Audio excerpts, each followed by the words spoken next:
Юрий Антонович, Андрей Юрьевич, добрый день. Добрый. Здравствуйте. В преддверии Дня медика хочется познакомить наших зрителей с одной из известных медицинских династий Казани. Юрий Антонович, вы почетный ветеран здравоохранения.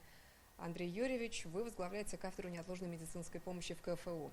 Оба заслуженные врачи.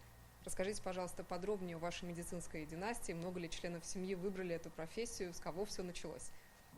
Родоначальницей, наверное, нашей династии является моя мама, которая с 17 лет после окончания фельдшерско-акушерской школы начала работать и до конца своей жизни, можно сказать, проработала в сельских медицинских учреждениях. И она и настояла, чтобы я поступил в медицинский институт. Я закончил медицинский институт, проработал вначале на селе 5 лет, потом в Казани, в 15-й городской больнице, в городском комитете партии. Было такое. Заведующий городским отделом здравоохранения 10 лет, замминистра 5 лет. И в конце трудовой деятельности главным врачом больницы скорой медицинской помощи. Та атмосфера, которая была в нашей семье, она, в общем-то, по большому счету, другого выбора и не предполагала. И я сознательно шел в медицинский институт. Я хотел быть не просто врачом, а хотел быть хирургом. Мечта эта моя исполнилась. Почему хирургом? Потому что отец работал хирургом. И внуки в медицине. Старший уже доцент, а младший КФУ преподаватель. А как проходит детство вот в семье медика? То есть вы слушаете разговоры родителей или, может быть, они даже берут вас с собой в больницу? Ну, в нашей семье есть такая легенда, как сказать, что когда мне было, 5 или 6 лет, я приходил к нему в кабинет, надевал его халат и, соответственно... В кресле моем сидел. Ну, я этого не помню.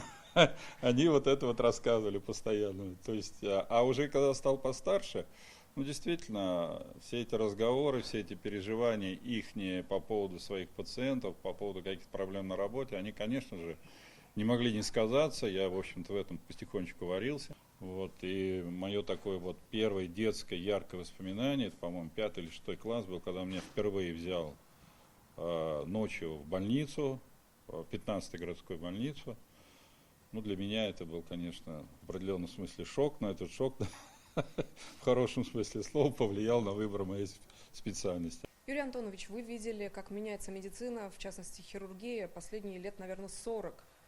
Насколько легче, комфортнее сейчас работать вашим потомкам, вашим продолжателям?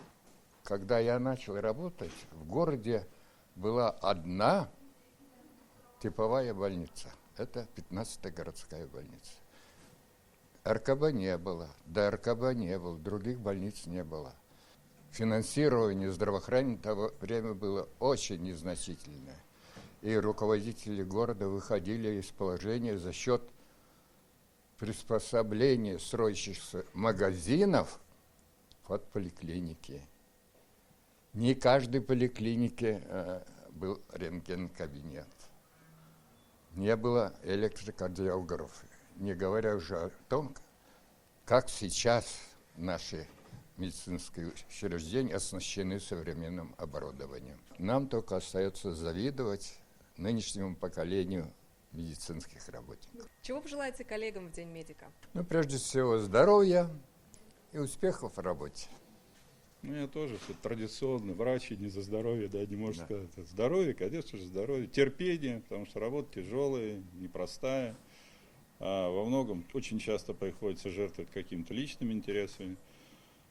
Но работа этого стоит. Я вас тоже поздравляю с Днем медика. Спасибо большое за беседу. Вам большое Спасибо. Всего хорошего.